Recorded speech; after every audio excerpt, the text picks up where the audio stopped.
Hey guys, Dev Horn here with Get That Sign. Get That Sign is a social media movement aimed at helping citizens and local code enforcement to deal with the problem of bandit signs that are being put on street corners and telephone poles in communities all over. Bandit signs, you know what we're talking about? These things, they're illegal, they damage the environment, and many times the people that put them out, they don't even do that. They don't even have the money or the ability to do what they say on the sign. So we're really concerned about these signs. We're trying to help people deal with them in the local community.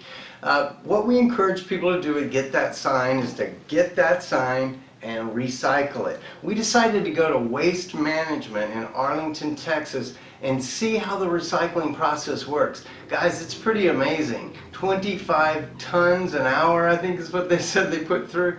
So let's go on a tour with Greta and Bob at Waste Management and see how they do what they do.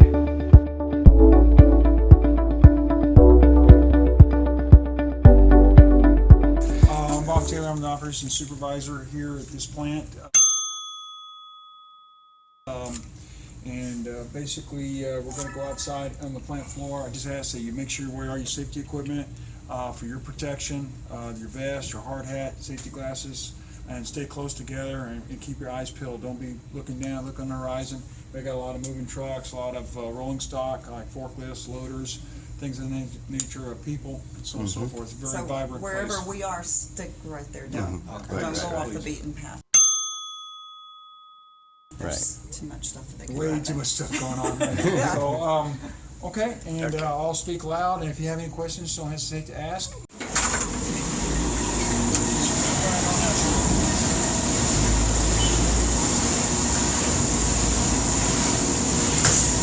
This is where it starts out for our plant here. This is our typical area where all primarily this is commercial trucks coming in, primarily waste management trucks coming in with cardboard from commercial accounts, businesses and such. And then we have our curbside recycling trucks that come in and cover all the neighborhoods. One of our customers is Louisville, coming in here, and several other municipalities. All that raw materials come here, different floor area. This is the raw material, so you're going to have a mixture of cardboard, paper, different types of plastics like your PET, bottles, soda pop, water bottles, your deep-rich colored plastics like your detergent bottles, bleach bottles, things of that nature. And then steel cans, beanie weenie cans, green bean cans, and aluminum. Yeah. And you're going to have a certain percentage of trash, unfortunately, which is going to be food waste, things of that nature. And if you look behind you, that's heavy scrap metal that we pull out of the line. Typically, we don't want to see that. It goes across the line and tears the line up. Right. But we pull it out and we try to recoup what we can. Okay.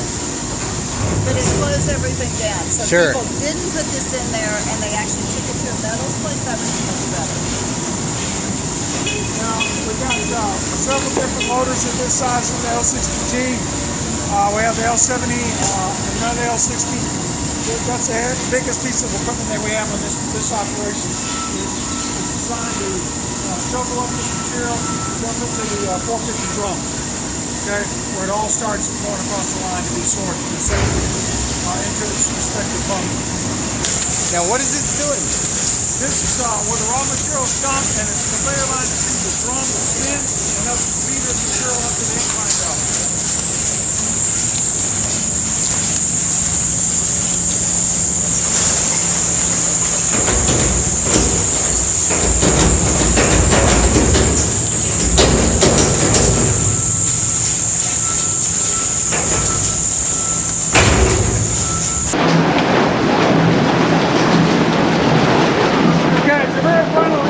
What the gentlemen are doing up there is throwing out the prohibited trash, residue. What we call residue, trash, which is going to be plastic bags, food waste, things of that nature.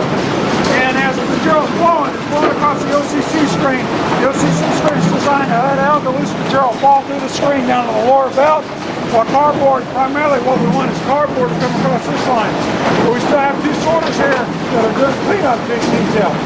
Good material is going to the right on this side. material to the left. Kind of what they're looking for to extract. Well, what's over here is generally plastic bags and any metals or things like that. It's going to be trash. Good stuff over here is going to be like cans, paper, Are individual plastic bags a problem? Like grocery bags? Grocery bags is a problem because it causes wrap up in our screens. It does? And we don't recycle it here. We just don't have the means to handle that.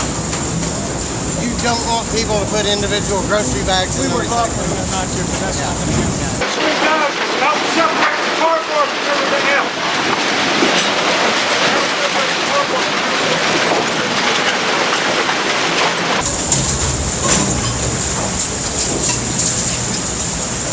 This is just another pre-sort line.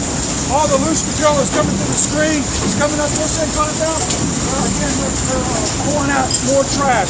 The trash that they don't get out over there, we're trying to get out here. So we have a number of screens. We got screen 10, screen 20, screen 50, screen 80, and the 160 screen.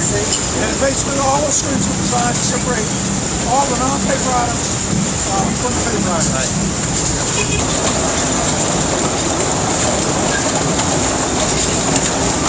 Okay, these screens are designed to separate paper and cardboard from everything else. Paper and cardboard runs across the top, everything else falls through the screen down to a lower belt.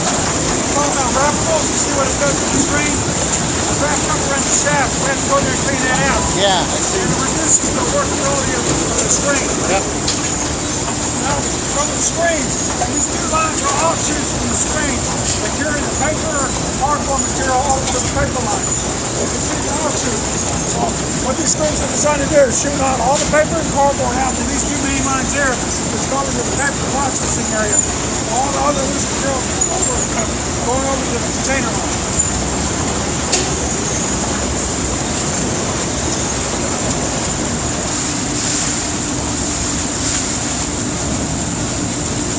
Okay, what we're processing here is what we call paper mix. So we're pulling out all the residue, or trash, all the non-paper items as much as best we can. You're going to see a few items make it by the sorters that are what we call prohibited residue, but we're reaching a spec range that the mills are looking for. We're hitting their spec. The OCC screen that we first saw, the OCC screen line, all the OCC is falling onto this belt, which feeds out to the Harris Baylor area. Oh, there you go. The Volvo skid steer grabs it, and we bail it out.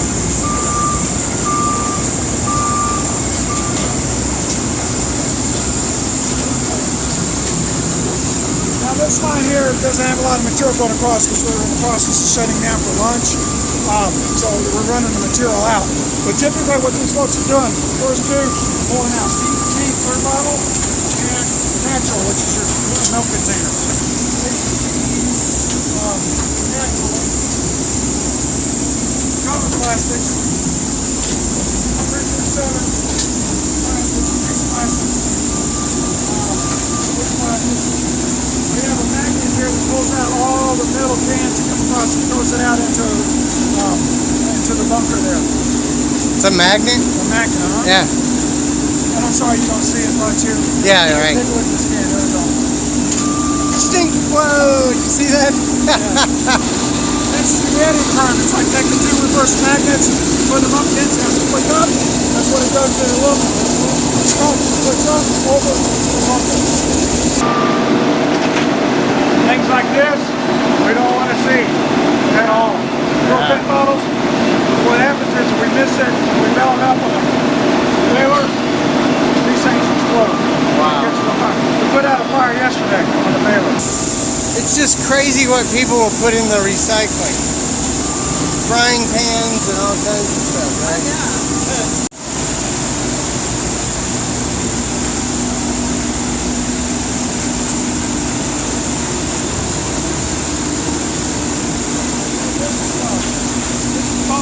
Cardboard, OCC, Bell cardboard, OCC, cardboard, then you got aluminum bells there. Those aluminum bells weigh anywhere from 1,200 to 1,500 pounds. Excuse me. Cardboard can weigh up to 1,700 pounds coming out of this baler. So what that baler does is essentially loose material, compacts it, and we tie it off. That's amazing. I just kind of wonder what happened to it. And then we ship it out to the... So, pizza boxes with food residue, I hear that's a problem. Is that a problem? It is a problem. The paper mills don't like that. They don't want to deal with that at all. They want clean cardboard. Is it an issue that you think like aluminum can? Well, there's a certain percentage that they'll take of what we call alcohols and prohibitors. I want to make those better. Not everything's going to be perfect. Yeah, it's not 100%. Because you got to understand, we're running 25 tons an hour. This box is 25 tons an hour? 25 tons an hour. Wow. Wow. Your core class signs are recyclable with bars. Yeah, what is that? They got styrofoam inside. Yeah, we rarely see that. So, see, this is Yeah. The finished product goes here. We got aluminum, steel cans, PET, which is your clear bottle, your deep rich color plastics, HDPE number 2 plastics, which is detergent bottles and bleach bottles, things of that sort. Over here is what we call rigids, which is going to be where those plastic signs go into. Yeah, where would that be? This is called rigids. Yeah. What we call rigids is heavy, bulky plastics. I see, yeah. Typically it goes through a process where they, I believe they grind it up and make like railroad ties. Oh, really? But this is where your plastic, your sign. Yeah. Now we don't want the metal in the sign. Right. That's what we call the problem. And over here is our paper mix, which is going to be a mixture of newspaper, white paper, cardboard, carrier stock, things like that. It's a low-grade paper product that we sell.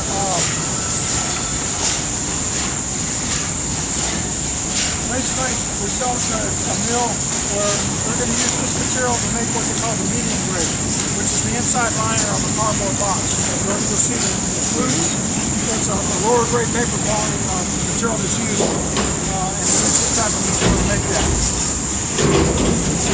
Interesting.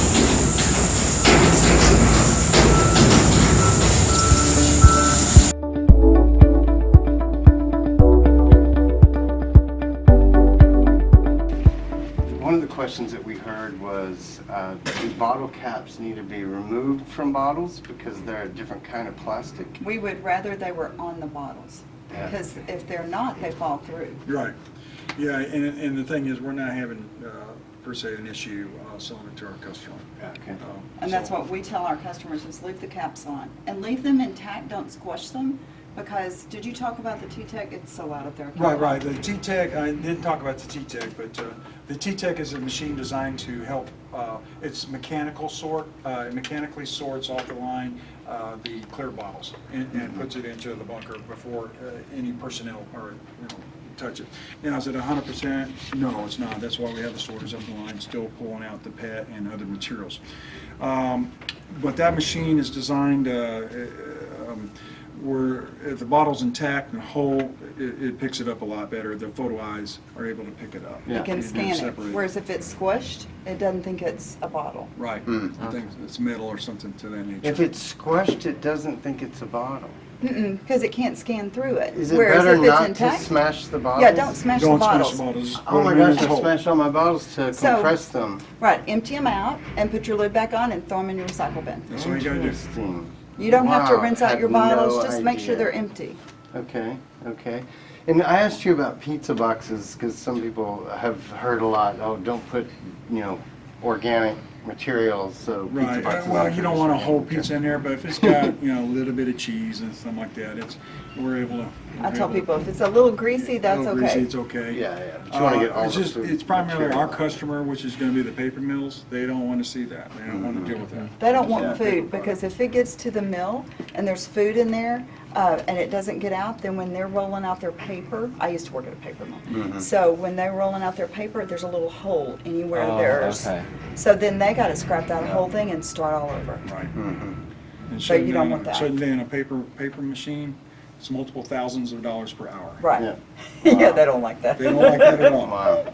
Now, Right. there's a lot of in the environmental community right now. There's a lot of people concerned about straws ending up in the ocean and such. And we were wondering about straws. Like when people throw straws into their recycling, is that a recyclable material, or is it? Would you rather not have straws in the recycling? We'd rather they went in the trash. Yeah. Okay. You know, because they're very small. They're kind of like bottle caps. They'll fall through. Right. And I don't even know, because I've heard that they're made out of more than one plastic. Right, right. It could be a mixture. So they're a mixture of plastic. So we can't say this is a number 1 or a number 2 Right. or a number 3. So the manufacturers don't like them because they've got mixed properties. And you don't know how to separate them. Yeah. Well, and the difference is in the different plastics, they have different melt points when they go to extrude the process. A lot of the recycled materials, the plastics, will be ground up and then repelletized. And when I say repelletized, they're melted into little balls that look like little BBs. And then they put it back through an extruder when they're making a certain product. And you know, if it has different materials in it, it has different melt points in it. So you're going to have holes in the plastic sheet as it's being extruded out of the die. I used to work at Solo Cup for 10 years in Yeah. the plastic extrusion department, so I know that. Yeah. So we typically, Yeah. when we ran, we'd run about no more than 20% recycled material, because if we ran any higher, we'd have processing problems because of the different variations of the recycled material Yep. Yep. properties. So, what are the top 2 or 3 things that you tell people, please stop putting these in your recycling bin? I actually have a poster I can send Okay. you. And it's Yeah, we'll got take our it. it's the top 12, I think. Either the top 10 or top 12. I've been taking it to all my presentations. But, I mean, we tell people, if you kept it clean and dry, and you kept the plastic bags out, and any kind of a tangler, and a tangler is like your clothing. Clothing items should not be in there, obviously. No yeah. clothing, no water hoses, no electric cords, those kind of things. Those are the things that are going to shut us Right. down. Right. But if we could keep it clean and dry and keep those things out of here, we could deal with the rest of it. And in general, you don't want the individual plastic grocery bags because they can wrap around the material. Well, they wrap around, but also the thing is when they come in, plastic has a natural static electricity. So if you take it back to your grocery store and it's clean and dry, then they're going to be able to send those to a recycler as they are. And they're going to be recycled. When it comes in here, you saw all that stuff coming out of there. That plastic attracts every bit of dirt, and if there's food or anything like that, anything sticky, it collects that in the truck. So we actually tried to sell them before. Nobody wants them because they're too dirty. Too dirty. Interesting. So that's what we Yeah. tell people, take them back to your grocery or your big box store, you know, your Walmart, your Target, those kind of And they stores. can All of them overprocess have them. those bins right in the front of the store that you can put them in. Perfect. But they drive us crazy. Yeah. It's wrappables in our screens. And then Well, we and have to run then and manually clean these, them out. the state Those, of Texas is actually, I went to a workshop just on these. When was it? The end of July. We actually sponsored the workshop because these start so many fires. That's amazing that people And put those in people, there. I mean, this one even feels like there's stuff in it still. If it has a little bit in it, it'll still cause a fire. Like I said, yesterday we fought a fire on the Harris, and we're used to it. We'll have probably 1 fire per month, minimum, maybe more. But you can take it back to places, and if you'll look at earth911.com, and you can put these in there, and you can say where can you take it to. There are recyclers that Good. can. The metals people will take them and they'll puncture them. But when it comes through our system, if it actually gets through and it gets baled, then we've got a fire. Yeah, wow. If it doesn't start the fire in the truck, because sometimes these things can get squished in the truck, start the fire in the truck. Wow.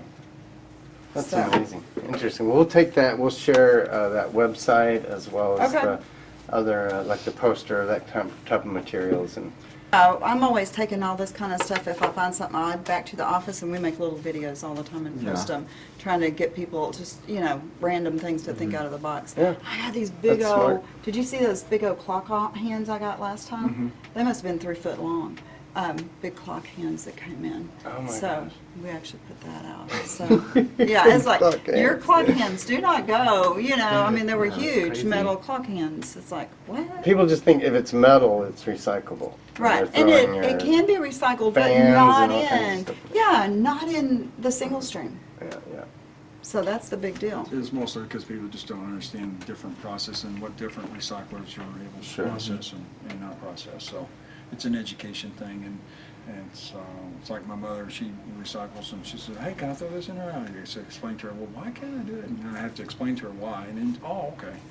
But that's the big thing, is education, and that's why Greta's working so hard to educate the public and get, educated public is, I don't know what the word I'm looking for, Right. but helps us out a lot. It helps us out a lot, yeah. Yeah. If we can just get people educated. Where would you tell people to throw the metal wires on the signs? Just in the trash? Oh, they can take them to a metal recycler, Okay. and you can find those, they're everywhere. Scrap yards. Scrap yards, Okay. and a lot of them will pay you if you've got enough. Like one metal sign, they're not gonna pay for it, the weight Yeah. is so minimal, but if people saved it up and Yeah. took several pounds in, they would buy them. Styrofoam cups, styrofoam ice coolers. No, it all goes into the Into the waste. trash. Yep. And styrofoam is one of those things, there are some places, if you go up to Earth 911, they'll tell you where that you can take it, but like a styrofoam cooler, if it is one of those cheap little, the kind that people buy at the package store to put the beer in and Yeah. go, those, they're all styrofoam. But every one you buy, the big plastic coolers that are, you buy that are better, they've got multiple layers. Because we actually did a pilot program, when I was in the commodities portion, I did pilot programs with Walmart all the time. So we tried to get people to take those apart. There's so many layers, we couldn't find anybody that could do it effectively, to take those apart, to be able to do it. Like the igloo ice chest. Yeah, type like the thing. igloo ice Yeah, chest. Yeah. Yeah. So if something's not all of one material, that's a problem, because you have to have a process to Right. deconstruct it and separate the materials, which. Yeah, and wouldn't be I was worth it. sending truckloads over to Goodwill over in Fort Worth, because they hire a lot of handicap workers, but they couldn't figure out a process. Yeah. We sent truckloads of car seats over there as well, because car seats have so many different materials. Trying to figure out ways to get all this stuff separated. Wow, car seats. And It's amazing vacuum what- cleaners, I did those for Big Lots. That was one of my customers. We sent those several places. And vacuum cleaners, there's not enough of one thing in there. Nobody wants to to scrap that. Yeah. And you would not be, you would just be amazed at how many vacuum cleaners are returned. And I think a lot of times people buy them to clean up something, to clean up their apartment before they move out or something, and then they take them back. Yeah. I really do, because I think a bunch of them really work. But, Oh, I don't know. There can't be that many that don't work right. yeah. But, 25 to 30% across the board is not recyclable that comes in here. Yeah, That's right. wow. And if we sell to China, it's 1/2% is the allowable contamination. There used to be more. So, but normally, what are we trying to get to? 2 to 3%? Yes, that's correct. 2 to 3% is the standard across the board according to what mill and where you're sending it to. Contamination. And so when we're getting something in here that's 30% contaminated, we're trying to get it down to a 2 to 3%. Yeah. It takes a lot of cleaning. Yeah. Yep. And how fast are you running now? 25 tons an hour. 25 tons an hour. Yeah. At some point, it's not worth the effort to try to reclaim that material. And when the price gets so low. So that's why we try our best to get as much as possible. Yep, yeah, that makes sense. Awesome. Yeah. Well, thank you guys. Okay, thank you.